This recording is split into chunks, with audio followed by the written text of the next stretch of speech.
It's getting later in the day, and for the last few hours, there's been nothing that we would even consider as a campsite. Every step is just taking that little bit longer. Even driving downhill proved to be very difficult with the huge logs that we had to first get out and move out the way. So if we see a bit of a space, we'll be throwing down the swags and that'll be home for the night. But until then, we need to manage getting through this bog hole.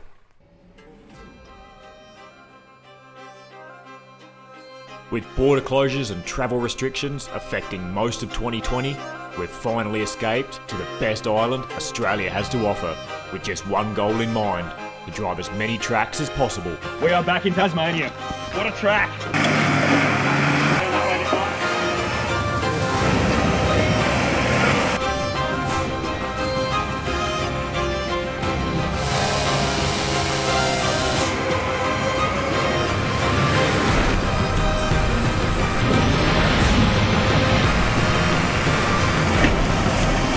So pull the boots on and throw the swag in, because you're jumping in with us for an epic Tasmanian adventure. Stay tuned, plenty to come in this series. Back to Tassie.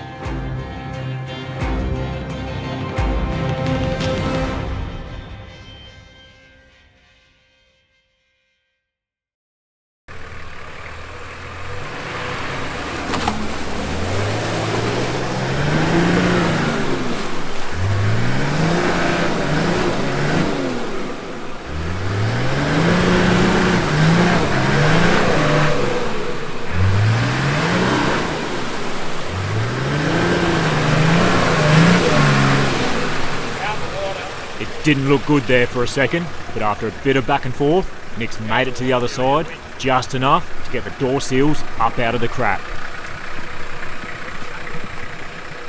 With no one driving this in some time, all of that thick mud has settled out, creating a wall to push through. Grabbing reverse and giving it another push forward helps move that wall of mud and gain another few inches. Doing this a couple of times can sometimes get you through, or at least to a better winch spot, because no one likes diving in under that mud to pull out the winch line. You got enough rope? With the line hooked up, Angus engages the winch. From here, it's all up to the trusty patrol, and even more so, that 12,000 pound winch. Right.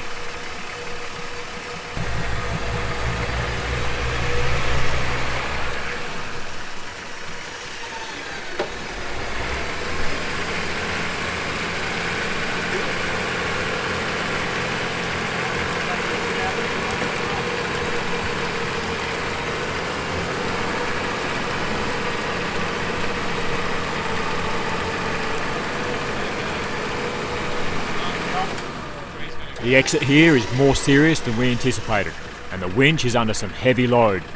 So before we go any harder, I spot a huge tree deeper in and opt to move the winching location.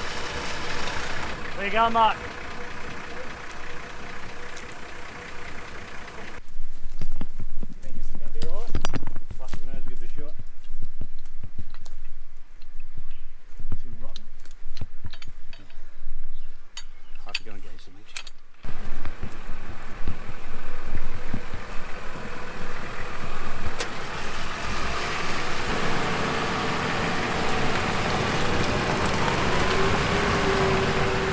With a much better anchor point, Nick's making progress, but he can see what's coming up, so he's trying to steer out of the ruts, because up ahead is a swampy looking section that he doesn't want to be pulled into.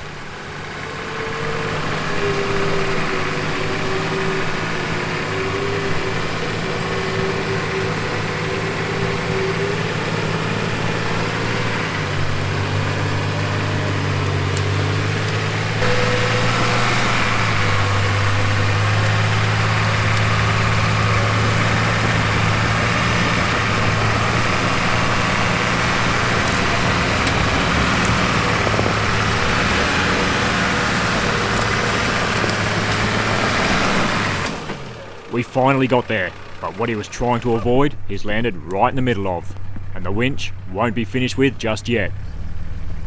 Now that he's eased his way in, Nick feels the patrol drop further down than expected, and the rear gets very light.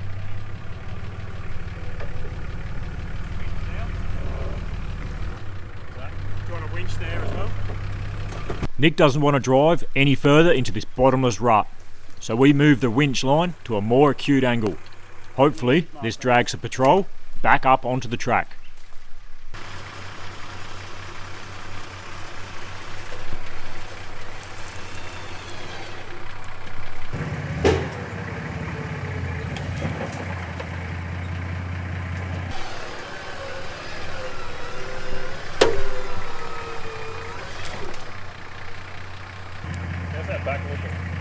Yeah, it's still up on this cut log, so it will drop in 6 inches.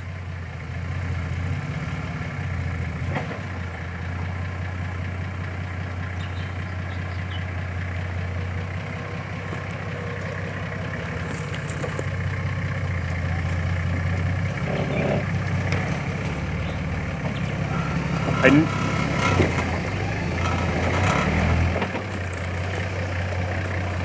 Nick, can I get some max tracks off and throw them? I think if I just come back a bit further with that winch over there and start with the winch. Yeah, it's quite a rut that the wheel wants to follow though. I think maybe a shovel if I can knock the edge off it. Yep. Nick thinks if we knock the edge off the rut, it'll help the tyre climb out. So, out with the shovel.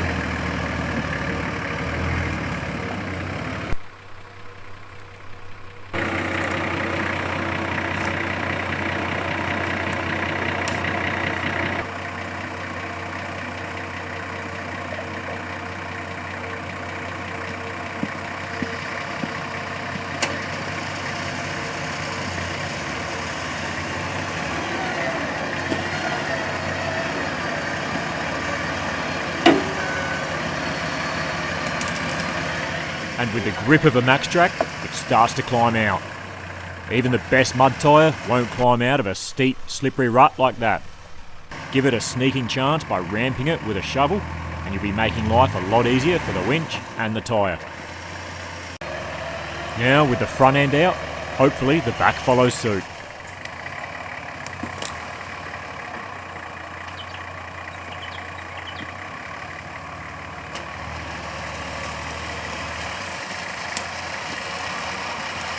Yep.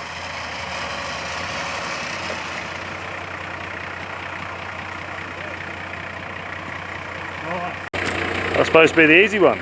Well, it was just ill prepared, really.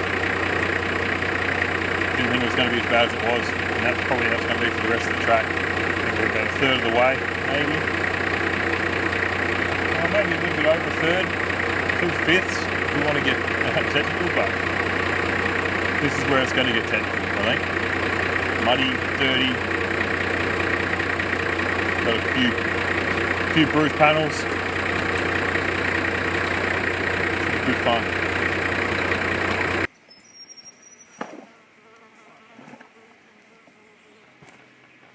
She's a slop hole.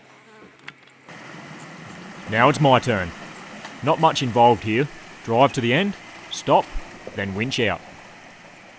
The deciding factor will be how quickly the boys can get it together and prevent any kind of mud from making its way into the Jeep.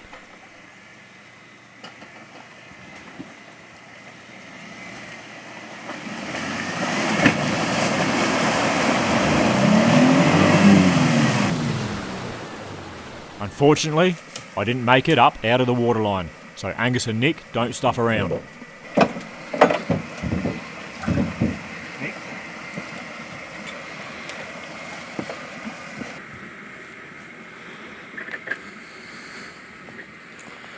Yeah. Yeah, winch up, Marco. It's a good feeling as the winch drags you up straight away, leaving muddy water rushing from every crevice.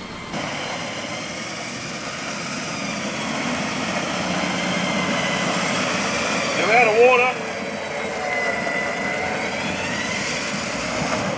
Let the winch do the work now, you're out of water.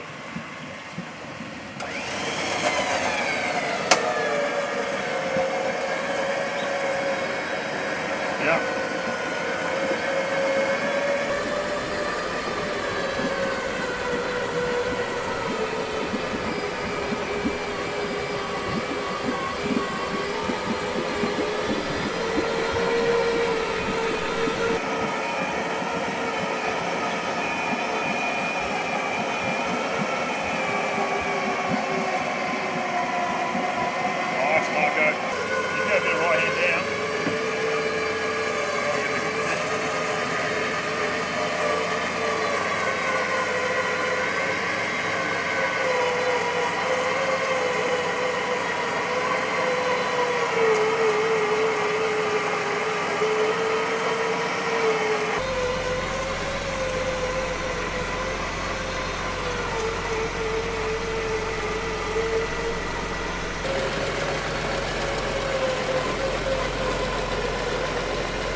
Yeah. Stop there. I'll grab these maxis and we'll pull them in front of you. I'm taking the same approach as Nick and steering up the ramp we made. A couple of max tracks should help the situation.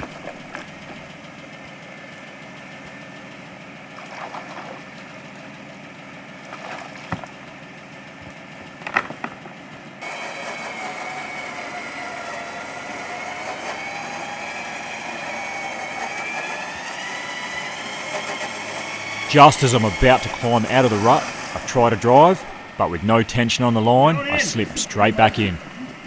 And if Nick's not careful, it looks like he might be in too.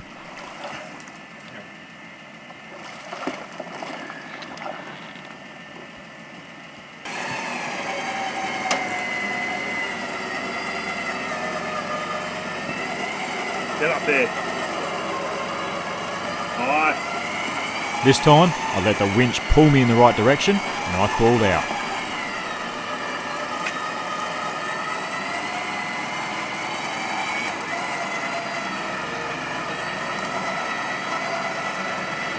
Get up.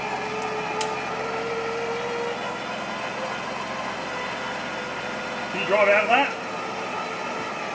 You should be able to drive out of that. Bit of winch out. Whoa. You can't go back too much further. You got to pull me to get over.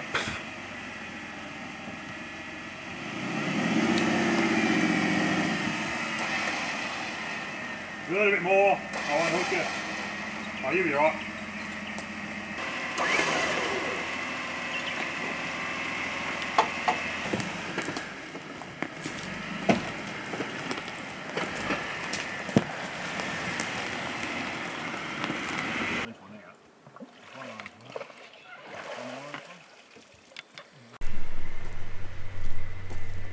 Well, we just moved 10 metres and Nick's gone and put himself here. One bog hole to the next. Literally probably 10 metres and we're back at it. Boys are back at it.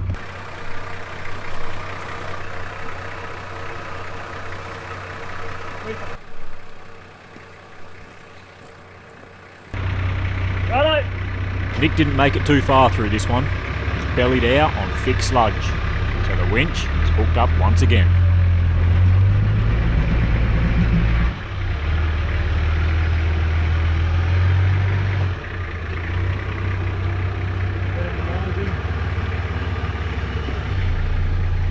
Stop.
Another solid effort by the star of the moment, the Smitty-built winch.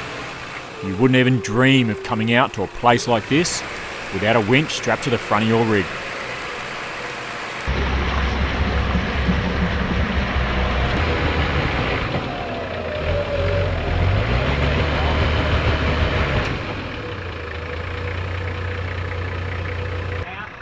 Nick has to stop there. With a lot of tension and pulling on a slight angle, the line has bound up on one side of the drum. So Jordan drags a bit of line out and feeds it back across the drum evenly. Looking after this piece of gear is of the highest priority right now.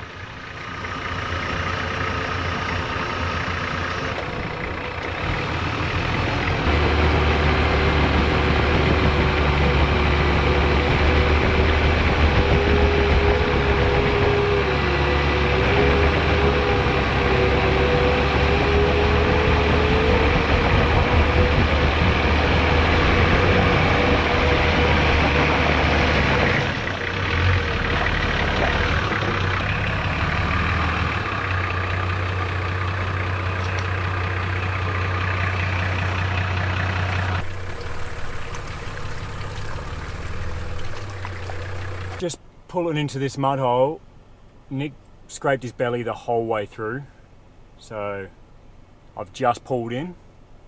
Now we're just going to hook up a strap. Hopefully he can just pull me out, but yeah, it's pretty much on the belly the whole way, like in 5 meters, I reckon probably 5 meters of sliding on the belly. Even 35s would not help me here. It would be nice, but we've both crawled into this one pretty carefully due to a solid tree leaning over the track, and any sharp movements could result in the awning making contact with it. The boys are hooking up a strap to the back of the patrol. We're thinking the 4.2 will be a quicker trip through the mud than using the winch the whole way.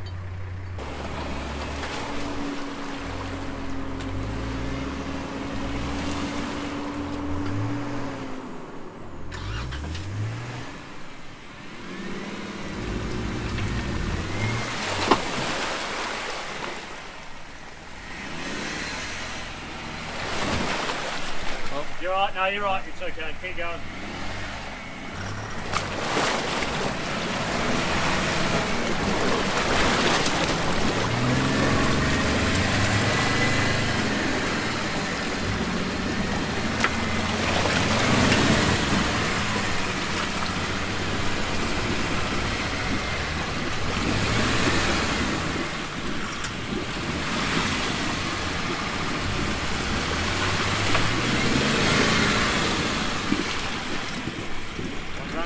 As I get to the exit, I've come to a wall.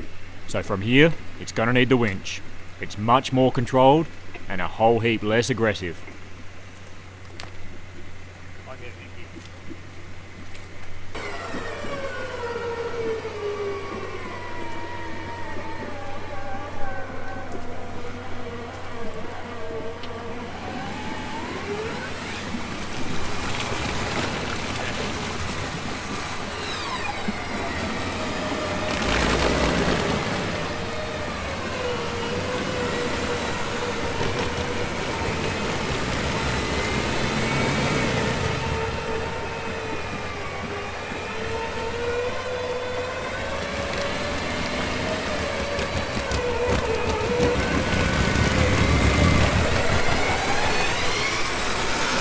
25 metres, and that took us an hour and a half. Everything is now pretty darn dirty, including us. It's sunken in. We all know damn well that there'll be no picturesque camp for us tonight. The next even remotely flat piece of ground, and we'll be stopping. But after nudging our nose around the next bend, it looks like it won't be here. Although it opens up a bit, the whole area is saturated swamp, so the main track is again the only option. But even that has its challenges, with cut-off stumps left, right and centre from previous travellers.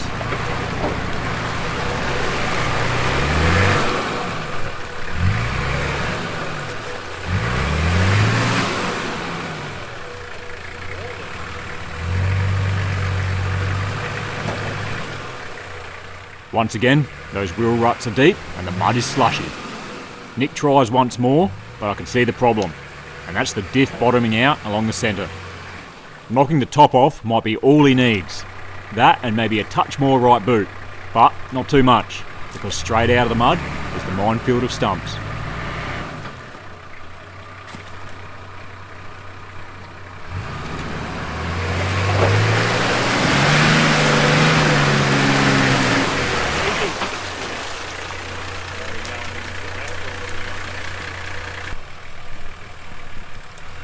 Some of those stumps have the capacity to tear a sidewall, and although we do carry spares, it's not something we want to replace if we can help it.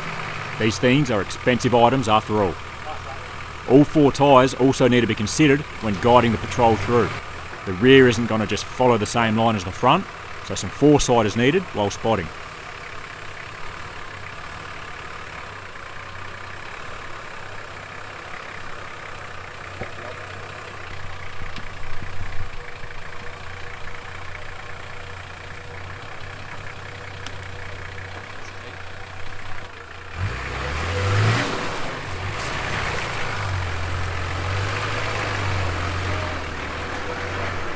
Yeah, boys, we're gonna be late to camp tonight. Can't have a beer until you've dug a hole. Oh, come on an adventure, they said it'll be a hell of a time. Oh, beautiful scenery. Minimal digging. Fresh water for days. Fresh water. We've probably got enough food, 2 meals. Yeah, right. Lucky we got those other ones. Nah, we'll keep going. Hopefully Nick comes back saying that he's run ahead and found a campsite. That'd be nice. Angus did a little yard work while waiting for me to come down the hill, which will be helpful as my diff is a lot lower to the dirt than the Nissan's. We also dug out a drain channel to allow the water to slowly drain out of the ruts and down the hill.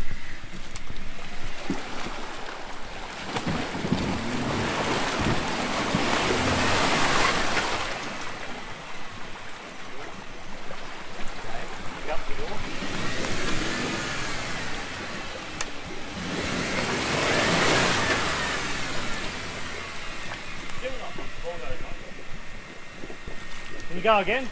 It's got to get up over. There's a rock there. It's got to get up over it. You're not bulldozing anything yet.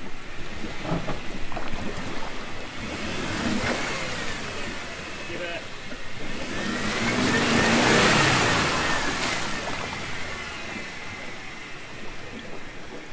You want to run the winch to the next car?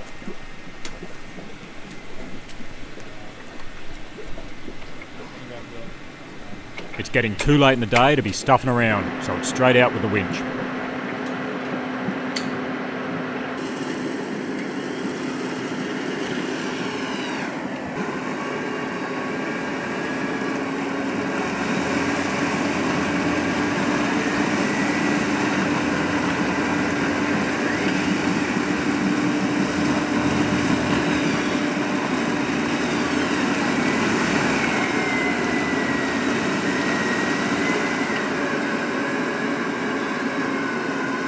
Good.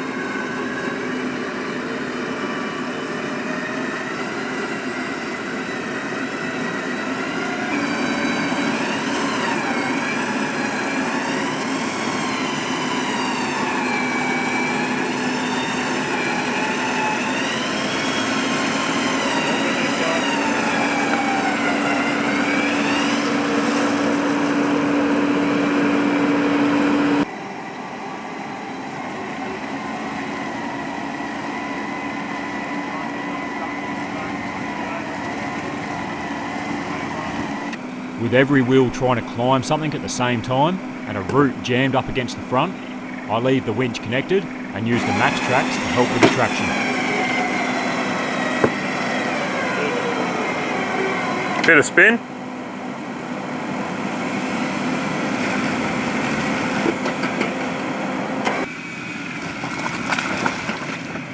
And we'll put a maxi in this front corner too. Go back to where you were, Marco.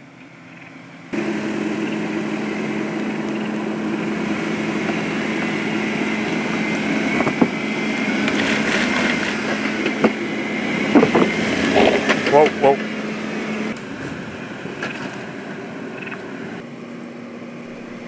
The boys have stacked the max tracks on top of one another to give me some clearance. That helps me clear the front, but because I'm turning, the rear wants to cut the corner and drive straight over the stump. Jordan's plan around this is to cut the top off using the chainsaw and lay down some max tracks.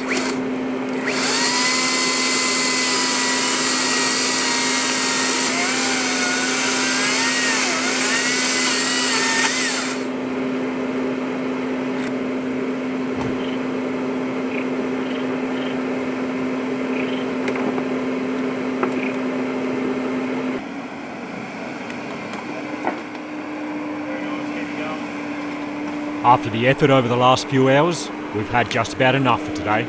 It's time to pull up stumps. Well, welcome to camp, boys. Hell of a camp. We're gonna roll out the swags. Max track pillows for all you boys. This is us for tonight, 6 PM. We need a camp, so The track will do. yep, this is it. It's getting on and it's a bit more difficult for me. Yeah, we've walked ahead. There's nothing much any further ahead, so we either keep trekking on or we stop, Thanks, mate. chill out. Things are starting to break. We're starting to get careless, so Oh, what a track. Yeah, there's not one single bit of flat ground here. So no doubt there'll be a few mozzies too. Stagnant water sitting there. fuck. Beers are cold. That's good. We needed that. Horrible. So, lived up to its name so far? Money-wise or I reputation? don't think we've even scratched the surface. I think what was coming up. I went for a bit of a run to see if there was any better camps up there. Well, without going through another 3 or 4 decent obstacles, which could be an hour and a half, 2 hours. Definitely not Just more. like pull it up now. I think there's still a lot to go tomorrow. What do you reckon, Marco? Halfway through the track? Yeah, I think so. I think maybe just over. Yeah. What do you got on the cook tonight, Jordan? Chicken burritos. Oh, Mexican. Mexican. Bloody beautiful. See that? Yeah. I could. I'm freaking starving. Yeah, same. Something different. Yeah. Well, I think we'll make a home little campy. Shocking camp. Shit ass camp. This is. I can't think of anything that even comes close. I can't see one bit of flat ground. There was some flat ground up further, but like I said, it was going to take probably 2 hours to get there, so Yeah. it wasn't worth it. It'd be dark, and we'd be pissed We've off. probably got another hour in the next 30 metres. Yeah. Getting a bit of a fire cranking for the night. One thing about being stuck in a forest is generally there's some firewood cruising around.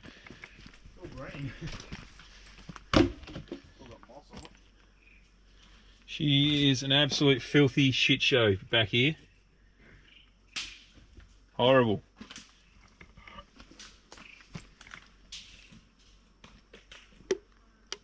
Not a bad camp. Mark, you're up. Cheers, mate.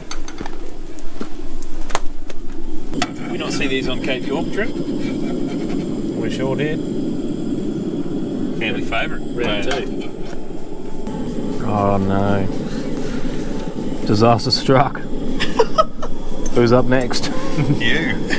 That's yours, Nick. Thanks, mate. Hungry, Nick?